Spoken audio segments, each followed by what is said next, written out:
Cambridge IELTS 7 by University of Cambridge ESOL Examinations, published by Cambridge University Press. This recording is copyright. Test 4. You will hear a number of different recordings and you will have to answer questions on what you hear. There will be time for you to read the instructions and questions, and you will have a chance to check your work. All the recordings will be played once only. The test is in 4 sections. At the end of the test, you will be given 10 minutes to transfer your answers to an answer sheet. Now turn to Section 1.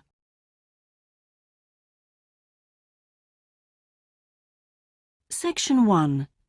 You will hear a student talking to a housing officer about living with a homestay family. First, you have some time to look at questions 1 to 6.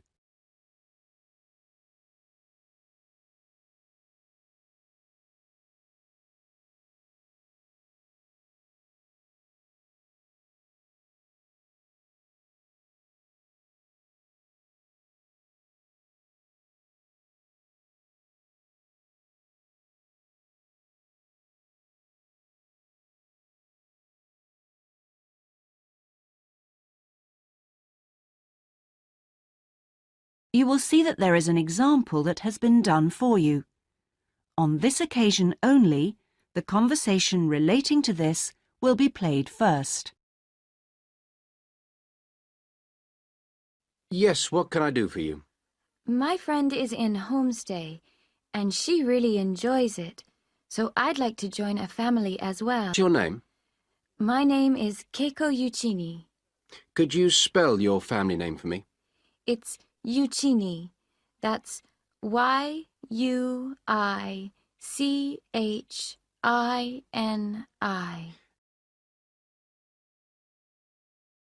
The student's surname is Uichini, so Uichini has been written on the form.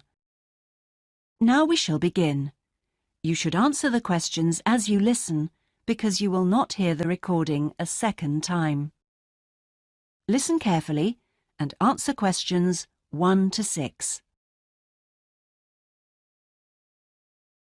Yes, what can I do for you? My friend is in homestay, and she really enjoys it, so I'd like to join a family as well. Okay, so let me get some details. What's your name? My name is Keiko What's your name? My name is Keiko Yuchini. Could you spell your family name for me? It's Yuchini. That's Y-U-I-C-H-I-N-I.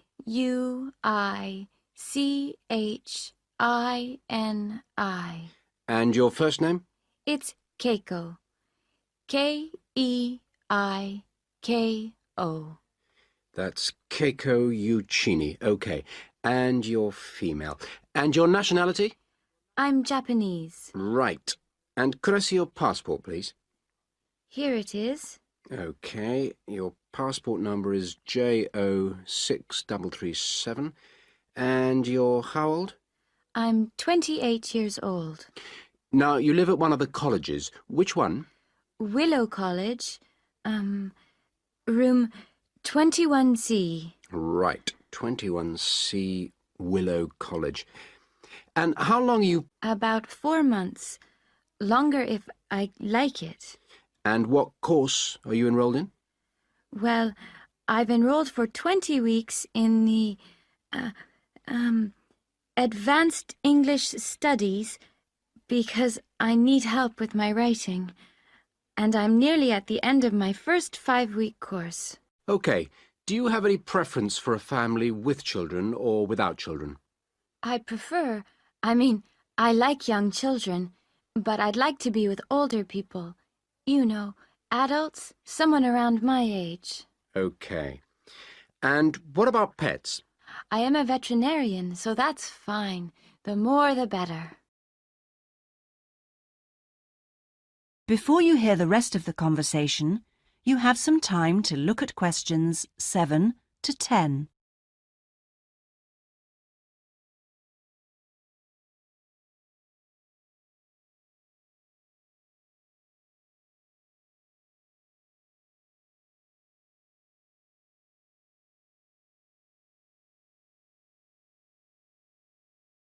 Now listen and answer questions 7 to 10. All right. Now, what about you? Are you a vegetarian or do you have any special food requirements? No, I am not a vegetarian, but I don't eat a lot of meat. I really like seafood. And what are your hobbies? I like reading and going to the movies. Do you play any sports? Yes, I joined the handball team, but I didn't like that, so I stopped playing. Now I play tennis on the weekend with my friends. All right. Let's see. Name, age, now the location. Are you familiar with the public transport system? No, I'm not really because I have been living on campus. I've been to the city a few times on the bus, but they are always late. What about the trains? I like catching the train. They are much faster. Now, let me go check on the computer and see who I've got. Listen, leave it with me. I'll check my records and I'll give you details this afternoon. Thank you for helping me. It's a pleasure. Bye. Bye. That is the end of section 1. You now have half a minute to check your answers.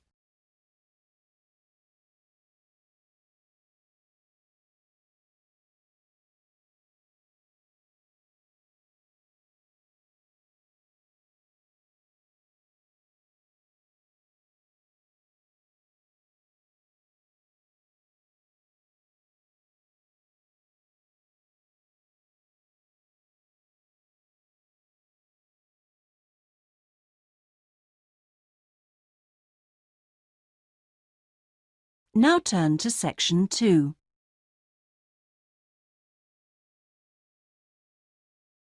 Section 2. You will hear a guide giving a tour of a park.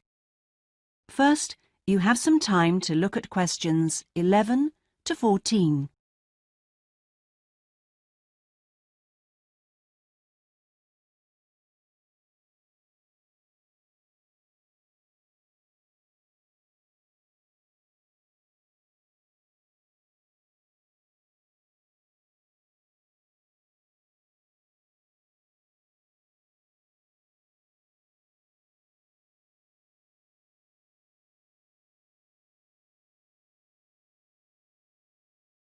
Now listen carefully and answer questions 11 to 14. Welcome to all of you. Can everybody see and hear me? Good.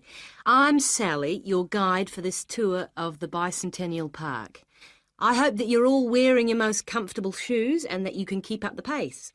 So, let's get underway on our tour around this wonderful park. I'll start today with some general background information. There used to be a lot of factories in this area until the 1960s. Creating the park required the demolition of lots of derelict buildings on the site, so most of the exciting park space all around you was originally warehouses and storehouses. The idea of building a public park here was first discussed when a property developer proposed a high-rise housing development, but they wasn't happy. If the land was to be cleaned up, they wanted to use the site for recreation. Residents wanted open space for outdoor activities rather than housing or even an indoor sports complex. Now, to the Bicentennial Park itself. It has two areas, a nature reserve and a formal park with man-made features and gardens. The tall blue and white building in front of us is called the Tower and is the centre point for the formal gardens. It stands 12 metres high, so follow me up the stairs to where we can take advantage of the fantastic views. Before you hear the rest of the tour, you have some time to look at questions 15 to 20.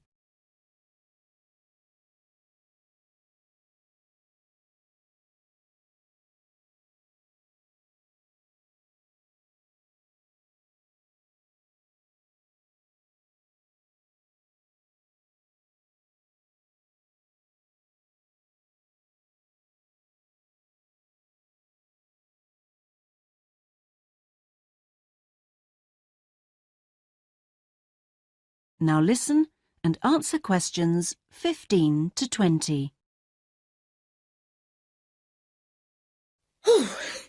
Well, here we are at the top of the tower, and we're going to look at the view from each direction. Out to the east, the large buildings about 1 kilometre away are on the Olympic site.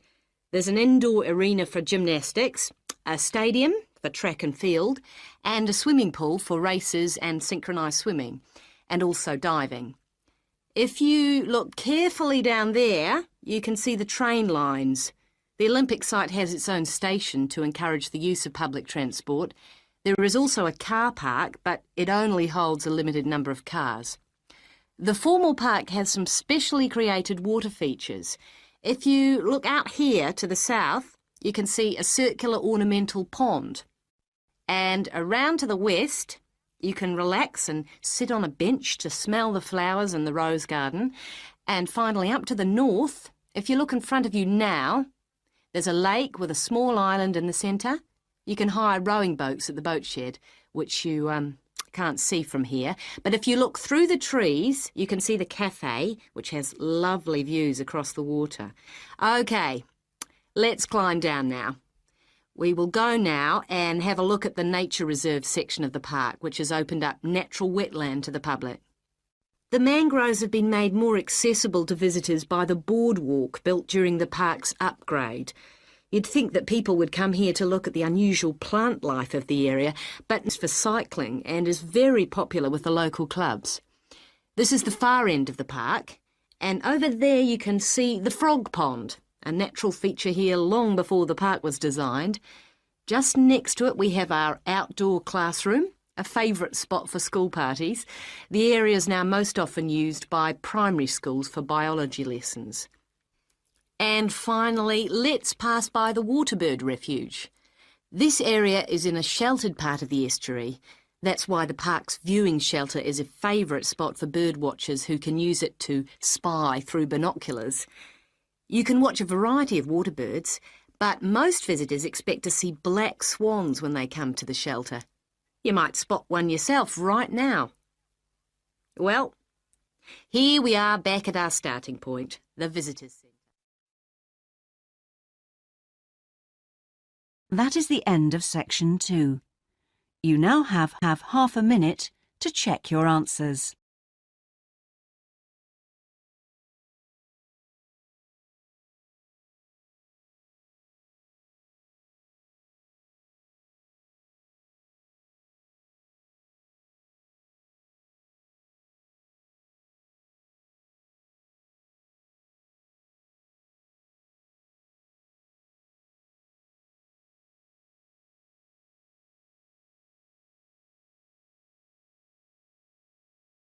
Now turn to section 3.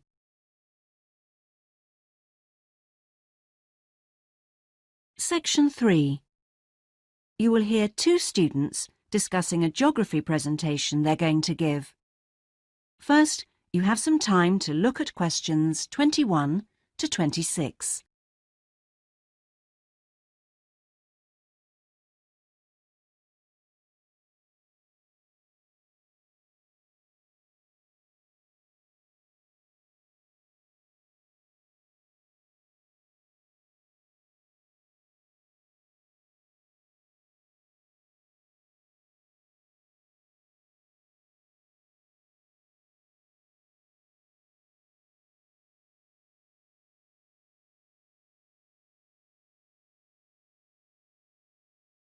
Now listen carefully and answer questions 21 to 26.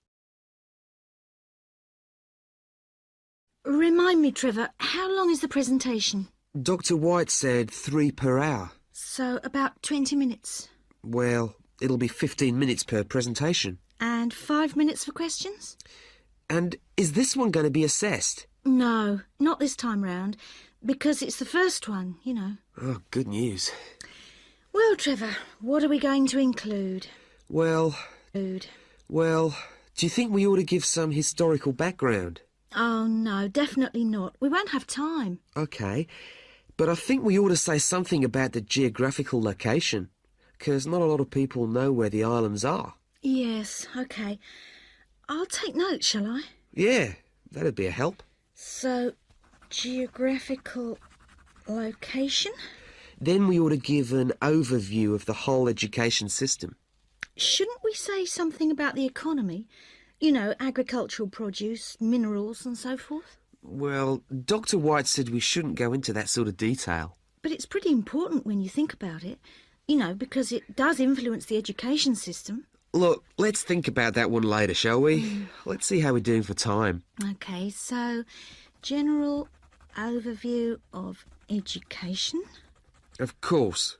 And then the role of English language. No, that goes in the language policy seminar, don't you remember? Are you sure? Positive. All right. So those are the topics we're going to be covering.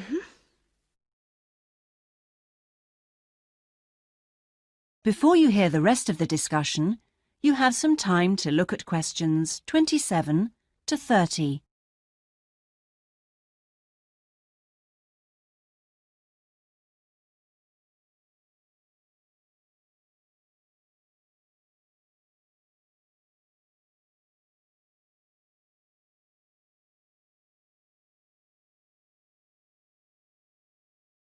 Now listen and answer questions 27 to 30.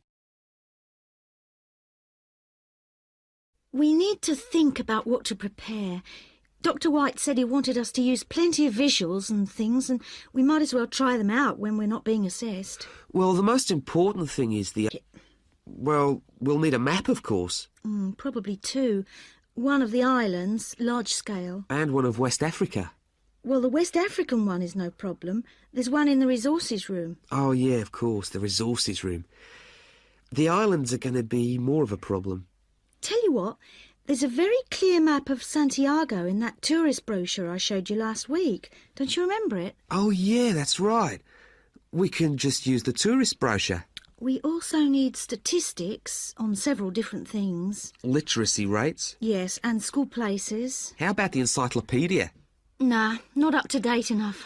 Why don't we call the embassy? Oh, someone's enthusiastic. Well, if something's worth doing, I know, it's worth doing well. OK.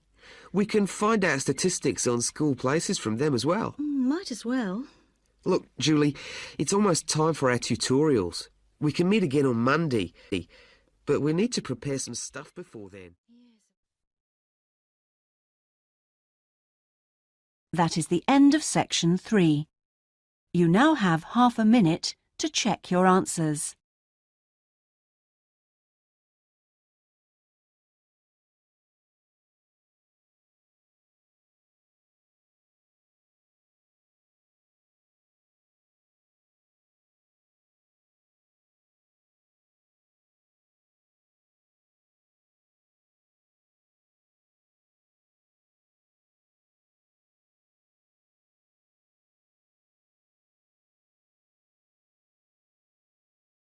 Now turn to section 4.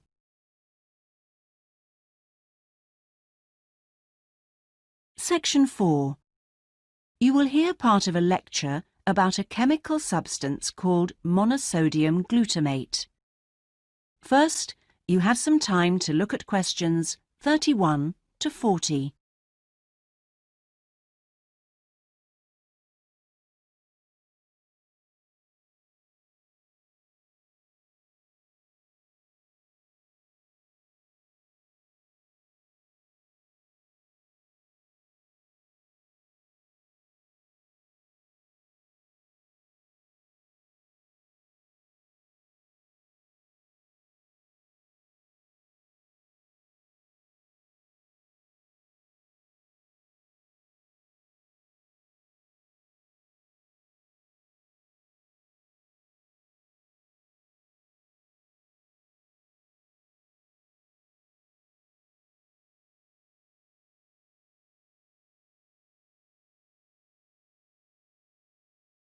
Now listen carefully and answer questions 31 to 40. In today's lecture, I'm going to talk about monosodium glutamate, or MSG as it's more commonly known. Now, MSG, as you probably know, is a flavor enhancer, which is used particularly in Chinese and Japanese cooking. Today, I am going to explore why it is so popular in these cuisines, and more importantly, how does it enhance the flavor of food? The main reason why MSG is more commonly used in Japanese meals is tradition. For many thousands of years, the Japanese have incorporated a type of seaweed known as kombu in their cooking, as they discovered it had the ability to make food taste better. But it wasn't until 1908 that the ingredient in kombu, which was responsible for the improvement in flavor, was actually discovered to be glutamate by scientists working there. From 1908 until 1956, glutamate was produced commercially in Japan by a very slow and expensive means of extraction. It was in 1956 that the speed of the process was improved and industrial production increased dramatically and still continues to increase to this day. In fact, hundreds of thousands of tons of MSG are produced all over the world today.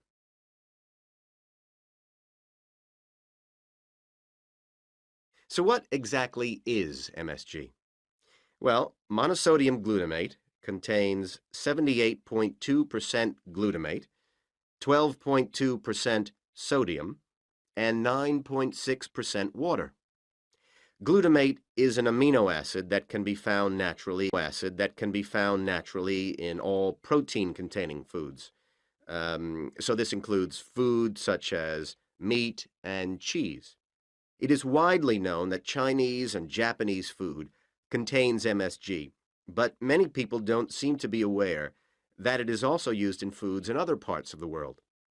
For example, it is found in commercially made Italian pizzas, in American fast food, and in Britain, MSG is used in things like potato crisps.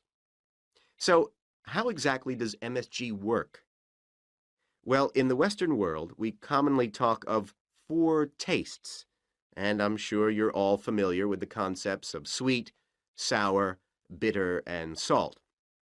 Well, in 1908, Kikunae Ikeda identified a 5th taste, and it is thought that MSG intensifies this naturally occurring taste. It does make perfect evolutionary sense that we should have the ability to detect or taste glutamate because it is the amino acid which is most common in natural foods. John Prescott, an associate professor at the University of Chicago, suggests that this 5th taste serves a purpose just as the other tastes do. He suggests that it signals to us the presence of protein in food, in the same way that sweetness indicates that a food contains energy-giving carbohydrates. Bitterness, he says, alerts us to toxins in the food, while sourness warns us of spoilage, and saltiness signals the presence of minerals. So, what else do we know about this 5th taste?